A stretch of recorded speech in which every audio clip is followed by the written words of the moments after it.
Hello children. Today I am here with a new topic from the chapter My Body. In the previous class we discussed about the human breathing system from the same chapter My Body. We discussed in that very chapter that nose, windpipe and lungs all are involved in the process of breathing, in which we intake of oxygen and release out of carbon dioxide into the atmosphere for purification. Today we are going to discuss the next topic of the same chapter, the skeletal system. We know skeletal system makes the framework of the body. It gives shape and support to the body, and this also protects the inner delicate organs. A child is born with more than 300 bones. As a child grows, some of these bones get fused together and forms 206 bones of different shapes and sizes. Means we can say that an adult human being is made up of 206 bones of different shapes and sizes. Bones are hard and strong structures and made up of calcium, phosphorus and some other kinds of minerals. We know these bones have blood vessels as well as nerves that are necessary to keep them alive, and that is why we feel pain when any of our bones get hurt. The long bones like the thigh bone and the arm bone are hollow from inside. This hollow space is filled with the cells and the soft materials known as bone marrow. Blood cells are manufactured inside this bone marrow, that is why bone marrow is known as factory for making blood cells. Now this is the time to discuss about the skeletal system, and the main parts of the skeletal system are skull, backbone, rib cage and limbs. Now start the first topic, that is the skull. The skull is made up of 22 bones. 8 flat bones interlock together and close the delicate brain inside it. There are 14 bones in the facial region, and among them only 3, the lower jaw, is movable. It enables us to eat, talk and laugh. Next one is the backbone, or we can call it spine. The skull is attached to the backbone, which forms the main axis of the skeleton. It is made up of 33 small bones called vertebrae, which form a strong column called the vertebral column. The vertebral column protects the delicate spinal cord. The next one is rib cage. There are 12 pair of bow-shaped ribs which form a cage and enclose the heart and the lungs. The ribs are delicate curved bones which are joined to the backbone and breastbone. The lowest 2 pairs, called the floating ribs, are joined only to the backbone, not with the breastbone. The last one is limbs. The forelimbs or the arms are joined to the spine with the help of the shoulder girdles and consisting of a pair of shoulder blades and a pair of collar bones. The upper arm has only 1 bone, but the lower arm has 2 bones.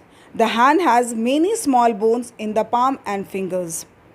The hind limbs, that is the legs, bear the weight of the whole body. The upper part of the hind limbs is made up of longest bone in the body. This bone is called femur. The femur or thigh bone fits into the hip girdle. The femur is connected to the lower 2 bones of the leg at the knee, and there are many small bones in the ankle and toe region. Now we will discuss about the next topic, that is joints. Our bones do not simply work on their own. If you observe a skeleton, you will come to know this one. You will notice that many different places 2 bones are joined. The bones are held together to form a joints. A joint is the meeting place or the meeting point of 2 bones held together by a strong tissue called the ligament. And the end of each bone is covered by a tough, smooth, shiny substance called cartilage. There are several joints in our body. All the joints except those in the skull are movable. The bones in the skull are interlocked, making the joints immovable. Now we have to discuss about the kinds of joint. We know joints allow movement of bones in different ways. And there are 4 types of joints present in our body which show different types of movement. And the 4 types of joints are hinge joint, ball and socket joint, pivot joint and gliding joint. Let us study about each one of them separately. The first one is hinge joint. A hinge joint is like the hinges in a door. It can move the bones only in one direction, to and fro. The elbows, knees, fingers and toes have hinge joints. Next is the ball and socket joint.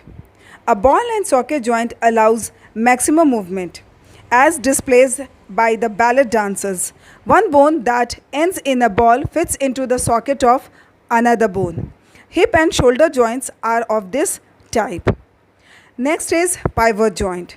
A pivot joint is found between the skull and the first two vertebrae of the spine. The uppermost vertebra in the neck is called atlas. We can move our head sideways, upward and downward with the help of the pivot joint. Gliding joint. The gliding joint allows movement at the wrist and the ankle and also between any two vertebrae of the spine. It allows our back to bend, twist and turn at each joint. The flexibility of the backbone is because of this type of joint. We are able to bend forward or backward or sideways owing to the presence of the gliding joint in the vertebrae. Now we have to discuss about the sense organs. The organs which connect us to the outside world are known as sense organ. We have 5 sense organs in our body. These are eyes, ears, nose, tongue and skin. Now we discuss about the first one, eyes. The eyes are our most important sense organ. Each eyeball is set in a deep bony socket and is protected by eyelids and the eyelashes. These help us to keep away our eyes from the dust and the dirt.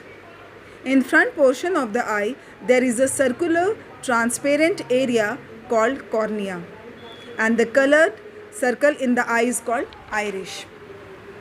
The pupil, which looks like a black spot, is an opening through which light enters the lens. A sensory nerve called the optic nerve connects eye to the brain. The ears. Our ears help us to hear sounds, and it is divided into 3 parts: outer ear, middle ear and inner ear. The outer ear directs the sound to the inner ear. The middle ear has an eardrum and 3 small bones which convey the vibrations from the eardrum to the inner ear. The inner ear helps us to hear and maintain the balance of our body. The tongue. The tongue is the main organ of taste and it enables us to speak. The nerve endings in the taste buds detect the 4 major tastes: sweet, salty, sour and bitter. Skin. The skin forms the outermost covering of our body. It protects the internal organs and we can feel the sensation of touch, heat, pain or pressure because of the sensory structures present in our skin. In this chapter, My Body, we discussed about many topics. For example, breathing system, skeletal system, joints and the sense organ. So we have completed this chapter, My Body. I'll be here very soon with a new topic, new chapter. Till then, bye-bye. Take care.